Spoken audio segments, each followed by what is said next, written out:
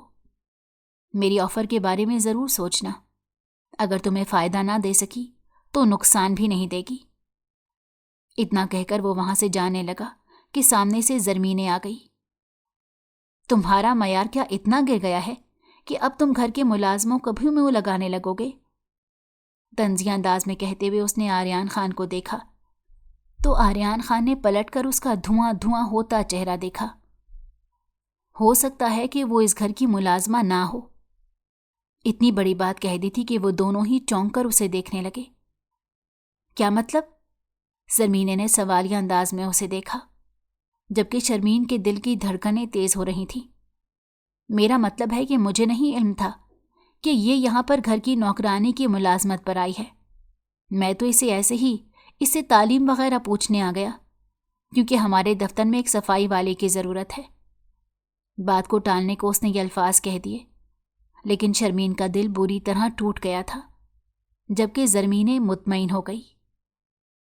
اس روز ان لوگوں کی پھپھو گھر پر آ گئی تو اسی لیے شرمین کو رات کے لیے روک لیا گیا تھا، کیونکہ اگر کوئی ضروری کام ہوتا تو اسے رات کے لیے روک لیا جاتا تھا، اور سب ملازموں میں سے صرف شرمین ہی تھی جو یہاں پر رک جاتی تھی۔ لیکن اسے کیا معلوم تھا کہ آج کی رات اس کے لیے کس قدر بڑی مصیبت لے کر آنے والی ہے۔ پھپھو چونکہ کافی عرصے بعد ان کے گھر آتی تھی، اسی لیے بہت محفل ہوتی تھی۔ دن کو بھی اچھا خاصا اہتمام کیا تھا، لیکن ان کی فلائٹ لیٹ ہو گئی تھی تو اسی لیے انہوں نے شرمین کو آج رات کے لیے یہاں پر ہی رکھ لیا تھا۔ اپنا خیال رکھنا بیٹا، مجھے تو فکر ہی رہے گی، تم زندگی میں پہلی بار گھر سے یوں باہر رہ رہی ہو۔ اماں نے کال پر فکر مندی کا اظہار کیا، جبکہ وہ بہت مطمئن نظر آ رہی تھی۔ اماں فکر مت کریں، میں اپنے ہی گھر پر ہوں، اس لیے آپ کو کسی بھی قسم کی کوئی ٹینشن لینے کی ضرورت نہیں۔ وہ ضرورت سے زیادہ پر اعتماد دکھائی دے رہی تھی، اور اماں کو بلا وجہ بہت ڈر لگتا تھا، لیکن انہوں نے کچھ نہیں کہا تھا۔ چند ایک نصیحتیں کرنے کے بعد انہوں نے کال کاٹ دی، لیکن یہ سچ تھا کہ کہیں نہ کہیں وہ مطمئن تھی کہ جو بھی تھا، حالات جیسے بھی تھے، مگر وہ اپنوں کے درمیان تھی۔ اس نے پھپھو کو دیکھا اور دل چاہا کہ بھاگ کر ان کے گلے لگ جائے، کہ وہ اس کا اپنا خون تھی اور اسے بالکل اپنے جیسی لگ رہی تھی۔ اس کے بعد وہ جب چائے دینے کمرے میں گئی تو انہوں نے بہت سے زیورات کھول کر رکھے ہوئے تھے جو کہ خاندانی زیورات تھے، اور ان کی مالیت یقیناً کروڑوں میں ہوگی۔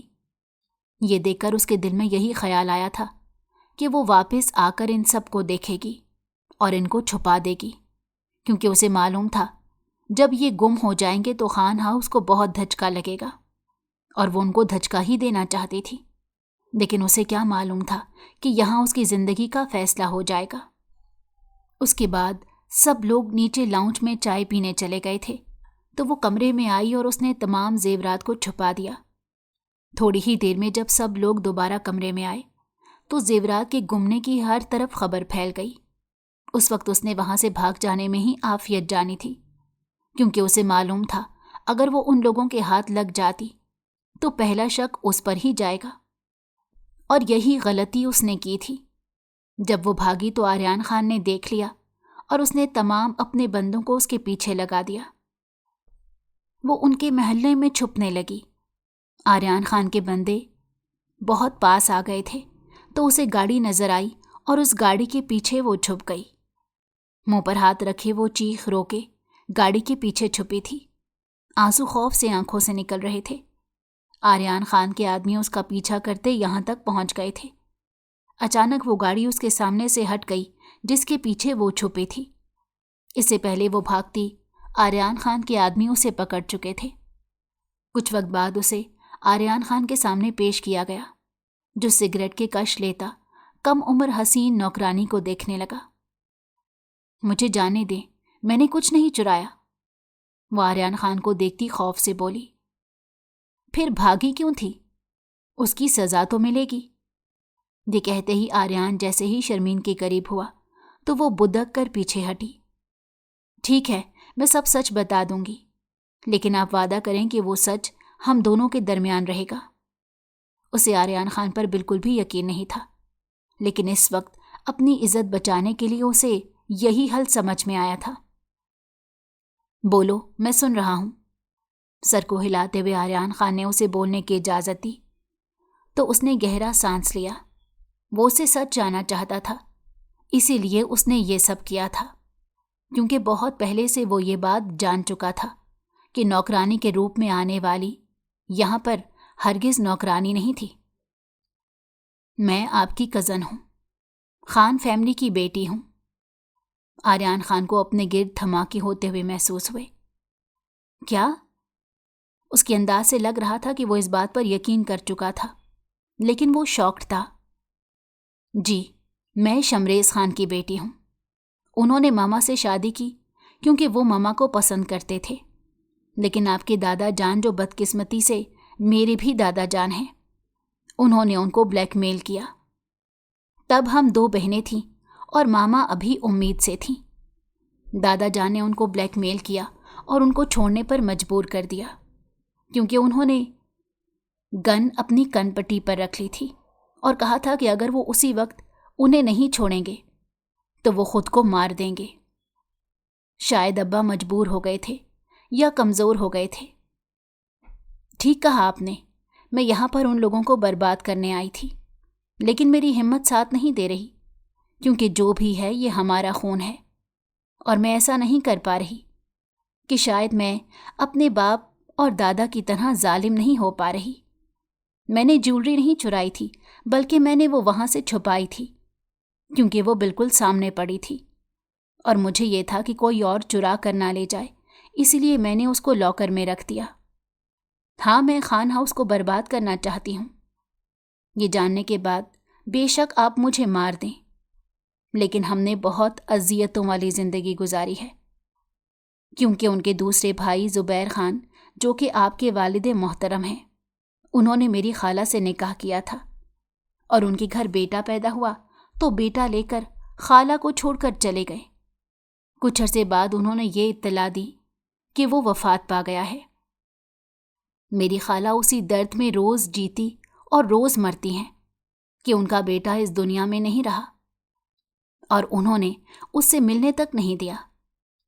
میں صرف یہاں پر اپنا بدلہ لینے نہیں آئی، میں اپنی خالہ کا بدلہ لینے آئی ہوں، اور شاید میں اپنے درد معاف کر دوں گی، لیکن میں اپنی خالہ کے درد نہیں معاف کروں گی۔ وہ روتے ہوئے کہہ رہی تھی، اور جب اس کو سب ساری بات بتا چکی تو آریان خان کو لگا کسی نے اس کے سر پر سارا آسمان ہی گرا دیا ہو۔ کیا نام تھا ان کے بیٹے کا؟ وہ بہت مشکل سے پوچھ پایا۔ آریان خان، اس نے بس اتنا ہی کہا، پھر جھٹکے سے اس کی طرف دیکھا کہ آج سے پہلے اسے اس کے نام کا خیال نہیں آیا تھا۔ دونوں بے یقینی سے ایک دوسرے کو دیکھ رہے تھے، اور پھر دونوں گرنے کے انداز میں صوفے پر بیٹھے۔ تم ربیہ خالہ کی بیٹی ہو؟ وہ بہت اذیت میں تھا، اور بڑی ہی مشکل سے وہ اتنا پوچھ پایا تو شرمین نے روتے ہوئے سر ہلایا۔ میں حقیقت بہت پہلے جان گیا تھا، اس خاندان نے واقعی میں ہمیں برباد کر دیا۔ انہوں نے مجھے یہ کہا کہ میری ماں اس دنیا میں نہیں رہی۔ کیا معلوم تھا کہ میری ماں زندہ ہے؟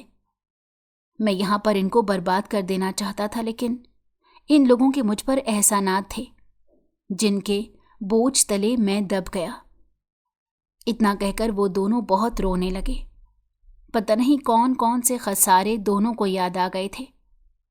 میں آپ کی درد نہیں جانتی تھی آریان خان، اور دل میں سوچتی تھی کہ کتنے بدتمیز اور مغرور ہو۔ اب اسے اپنے کیے پر ملال ہو رہا تھا، لیکن وہ قسمت کے اس پلٹے پر بہت حیران تھی۔ اور میں روز اول سے ہی جان گیا تھا کہ تمہارا اس گھر سے کوئی نہ کوئی تعلق ضرور ہے۔ آریان خان نے اتنا کہا، پھر وہ کھڑی ہو گئی۔